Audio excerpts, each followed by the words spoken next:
Custody కావాలి, 10 రోజులు police custody కావాలి అడగడం అదొక ఇష్యూ, అది చేస్తూ ఉన్నాం.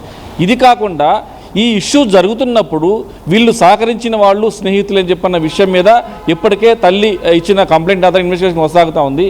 ఇది కాకుండా ఆ 10 మంది స్నేహితులు చేసిన తప్పులు కూడా కొన్ని బయటకు వస్తూ ఉన్నాయి. అంటే దొరకని వరకు రాజే, దొరికిన తర్వాత దొంగ అవుతాడు కదా. మరి అలాంటప్పుడు ఈ 10 మంది చేసిన దారుణాలు ఏంటి, ఎక్కడెక్కడ ఎలాంటి దారుణాలు చేశారు, ఇంతమంది ఒకే గుంపుగా ఉండి ఒకళ్ళు తప్పు చేస్తున్నారంటే మిగతా వాళ్ళందరూ వాళ్ళేమన్నా పద్ధతులా లేకపోతే వాళ్ళేమన్నా సోషల్ కాజ్ కోసం పనిచేసే వాళ్ళైతే కాదు కదా. విద్యార్థులు, డబ్బులు బాగా ఉన్నాయి, అలాగనే తమ లైఫ్ని ఎంజాయ్ చేద్దామని చెప్పన్న తెలిసి తెలియని వయసులో చేస్తున్న ఘోరాలు ఇవన్నీ కూడా. సో బండి భగీరథ కూడా సేమ్ అలానే చేశాడు, స్నేహితులు కూడా దాన్ని ఎంకరేజ్ చేశారు. మరి స్నేహితులకు సంబంధించిన వ్యవహారంలో కూడా చాలా విషయాలు దాగున్నాయి, వాళ్ళు కూడా ఇలాంటి దారుణాలకు పాల్పడ్డారు అన్న సమాచారం అయితే ఉంది.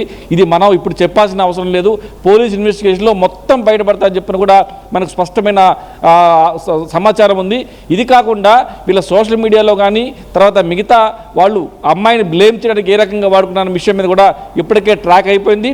సంబంధించిన సాక్ష్యాలు మొత్తం కూడా సేకరించారు. ఇప్పుడు ఒక్కొక్కరిని పిలిపించి విచారిస్తే ఏ సోషల్ మీడియాలో ఎలా నువ్వు షేర్ చేశావు, ఎవరి సపోర్ట్తో షేర్ చేశావు అనే కాకుండా గతంలో వీళ్ళు చేసిన అఘాయిత్యాలు నోట్ డౌన్ చేసుకోండి. ఈ స్నేహితులు ఎవరైతే దారుణాలు చేశారో వాళ్ళు చేసిన అఘాయిత్యాలు కూడా బయటకు వచ్చే అవకాశం ఉంది. కాబట్టి మరో సెన్సేషనల్ బ్రేకింగ్ న్యూస్ త్వరలో వచ్చే అవకాశం ఉంది. ఇది కూడా మనం ఇంకో విషయం గమనించాలి సచిన్, మీడియా మాధ్యమం అనేది కూడా ప్రజలకు ఉన్నదిగా చూపించే ప్రయత్నం చేయాలి. ఇక్కడ పెయిడ్ మీడియా డబ్బులు తీసుకొని అమ్మాయి మీద, ఆమె బాధితురాలు, ఆమెకు సపోర్ట్ చేయకపోగా let me correct here. Paid media అని చెప్పుకో, media in the sense social మీడియాలో జరుగుతున్న దారుణం ఇది. సోషల్ మీడియా గురించి ఇన్నారెడ్డి ప్రస్తావిస్తున్నారు. రైట్ ఇన్నారెడ్డి? డెఫినెట్గా ఈ సోషల్ మీడియాలో ఉన్న పెయిడ్ సంబంధించి డబ్బులు తీసుకొని అమ్మాయిని దారుణంగా మాట్లాడిన సందర్భం అనేది 14 మందిని గుర్తించడం జరిగింది. సోషల్ మీడియా కావచ్చు, యూట్యూబ్ ఛానల్స్ కావచ్చు. దారుణమైన విషయం ఏంటంటే ఒక అమ్మాయికి ఘోరం జరిగితే, ఒక అమ్మాయి మీద దారుణమైన అటాక్ జరిగితే ఆ అమ్మాయి మానసిక వేద ఎలా ఉంటుందో ఒక అమ్మాయిగా తెలుస్తుంది. కానీ మనం చెప్పకూడదు. కానీ దీంట్లో అమ్మాయిలే ఆమె ట్రాల్ చేశారు అంటే మనం ఇక్కడ చెప్పడానికి కూడా వీళ్ళని భాషలో ట్రోల్ చేసి వీడియోలు చేశారంటే మరి వాళ్ళొకసారి ఒక మానసిక పరిస్థితి గమనించండి. మనకి డబ్బులే కావాలి, డబ్బులు సంపాదన ముఖ్యమనుకున్నారా, లేకపోతే ఒక బాధితురాలకి మానసిక స్థైర్యం ఇవ్వాలి. ఈరోజు మనం ఆర్టీవీ చేస్తున్న ప్రయత్నం ఏంది, ఏదైనా సరే ఉన్నట్టుగా జరిగిన వాస్తవాలను పబ్లిక్లో చెప్పే ప్రయత్నం అనేది చాలా నిక్కచ్చిగా చేస్తూ ఉన్నాం. ఎక్కడ కూడా ఎవరిని బ్లేమ్ చేసే ఉద్దేశం కూడా మనకు లేదు. ఈవెన్ దో మన ఎవరైతే దీంట్లో నిందులుగా ఉన్నారో వాళ్ళకు సంబంధించిన వ్యవహారాలు కొన్ని మనకు తెలిసినప్పటికి కూడా అది రివీల్ చేయాల్సిన పోలీసులే. ఎందుకంటే దాని మీద టెక్నికల్ ఎవిడెన్స్ సేకరించిన పోలీసులే, దానికి సంబంధించి విచారణ చేయాల్సిన పోలీసులే. కాబట్టి మనం తెలిసినా కూడా అనవసరంగా రాళ్ళు వేయడం కానీ చేసే ప్రయత్నం మనం చేయట్లేదు, దానికి పోలీసులు ఉంటారు కాబట్టి. అలా కాకుండా ఇప్పుడు ఎవరైతే 14 మంది మీద కూడా విచారణ కొనసాగుతూ ఉంది, ఒక్కొక్కరిని విచారిస్తారు. దీంట్లో మహిళలు ఉంటామనేది చాలా దారుణం. ఒక మహిళ ఏంటి మరొక మహిళ గురించి చాలా దారుణమైన పదజాలంతో మాట్లాడుతూ వీడియోలు చేసిన సందర్భం ఏమైతే ఉందో ఖచ్చితంగా వాళ్ళు మూల్యం చెల్లించుకుంటారు.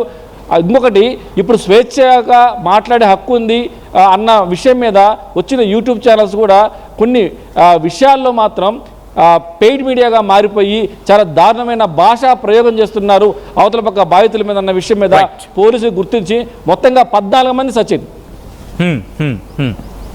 14 మంది మీద కేసు నమోదు చేశారు. ఒక్కొక్కరిని పిలిపించి విచారిస్తే డెఫినెట్గా విచారించడం ముఖ్యం కాదు. ఈ సపోజ్ ఒక అమ్మాయి కానీ లేకపోతే ఒక సోషల్ మీడియాలో ఒక వీడియో పోస్ట్ అయింది, అమ్మాయికి వ్యతిరేకంగా దారుణమైన పదాలు వాడుతూ వాళ్ళు వీడియోలు చేయడం జరిగింది. పోలీసుకు నిర్ధారణ వచ్చింది, వాళ్ళ అకౌంట్లో డబ్బులు పడ్డ తర్వాత వాళ్ళు చేసిన వీడియో. అంటే డబ్బులు కమ్ముడు పోయి ఒక అమ్మాయి జీవితాన్ని బజార్న పడేయడానికి మీరు సహకరించారు కాబట్టి మీరు కూడా దోషులే. అలా 14 మంది మీద కేసు నమోదు చేసి రేపటి నుంచి విచారణ మొదలవుతా ఉంది. యూట్యూబ్ ఛానల్స్ కావచ్చు, సోషల్ మీడియా అకౌంట్స్ కావచ్చు, వాటిని బ్యాన్ చేయాలని చెప్పని కూడా పోలీసు యంత్రాంగం ప్రస్తుతం ఇన్వెస్టిగేషన్ చేయలేదు. కాబట్టి ఆ దిశగా ప్రయత్నాలు కొనసాగుతూ ఉన్నాయి. ఈ 10 మంది స్నేహితులతో పాటు 14 మంది ఈ ఎవరైతే సోషల్ మీడియాలో ఏమైతే అమ్మాయిని ట్రోల్ చేశారో వాళ్ళందరి మీద కూడా యాక్షన్ అనేది రేపటి నుంచి మొదలవబోతా ఉంది Sachin. Right Reddy, thanks for the update. I request ఒకసారి మీ లైన్లో ఉండే ప్రయత్నం చేయండి. ఇప్పటికనుక ఎవరైనా చూనే ఏంటి లేటెస్ట్ అప్డేట్స్ అందించే ప్రయత్నం చేస్తున్నారు. అన్నదర్ బిగ్ బ్రేకింగ్ న్యూస్ మీరు చూస్తున్నారు ఆర్టీవీ స్క్రీన్ మీద. బండి సాయి భగీరథ కేసులో కీలక పరిణామం చోటు చేసుకుంది. 10 మంది భగీరథ స్నేహితులపై కేసు నమోదైంది. మైనర్పై అఘాయిత్యం చేసినప్పుడు భగీరథ ఫ్రెండ్స్ అక్కడ ఉన్నట్లు బాధితురాలి తల్లి కంప్లైంట్ చేశారు. కేసులో రాజీ కుదిర్చేందుకు ప్రయత్నించిన 10 మంది భగీరథ ఫ్రెండ్స్ డీటెయిల్స్ని పోలీసులకు అందించినట్టుగా తెలుస్తోంది బాధిత బాలిక తల్లి. బాధితురాలి తల్లి ఫిర్యాదు ఆధారంగా 10 మందిపై కేసు నమోదు చేశారు పోలీసులు. ఇవాళ రేపు ఒక్కొక్కరికి వరుసగా నోటీసులు వెళ్లే అవకాశం ఉంది. బండి భగీరథ్ ఫ్రెండ్స్ని విచారించబోతున్నారు పోలీసులు. పాక్సో కేసులో ఇప్పటికే 14 మంది ఇన్ఫ్లుయెన్సర్లపై కేసు నమోదైంది. బాధితురాలి డీటెయిల్స్ బహిర్గతం చేసినందుకు పోలీసులు యాక్షన్లోకి దిగారు. ఈ కథను మిమ్మల్ని కాస్త కలవరపరచచ్చు. దీనికి సంబంధించి తగిన జాగ్రత్తలు తీసుకోవాలని ఆర్టీవీ సూచించడం జరుగుతోంది.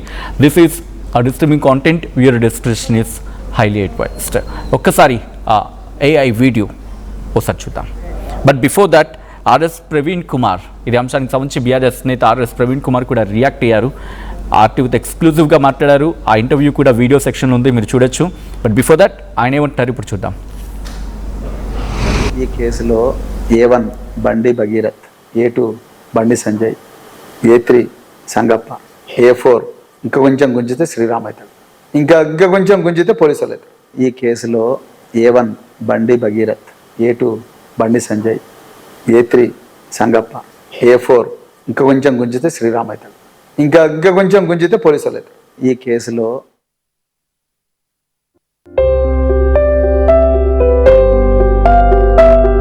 చిన్న చిన్న ఆనందాలు 35 ఏళ్లుగా నా జీవితంలో లేవు. 35 ఏళ్లుగా నేను డైపర్లలో బ్రతికాను. 6 సెంటీమీటర్ల ఫిస్టులా నా మూత్రాశయంలో లీక్ కారణమైంది.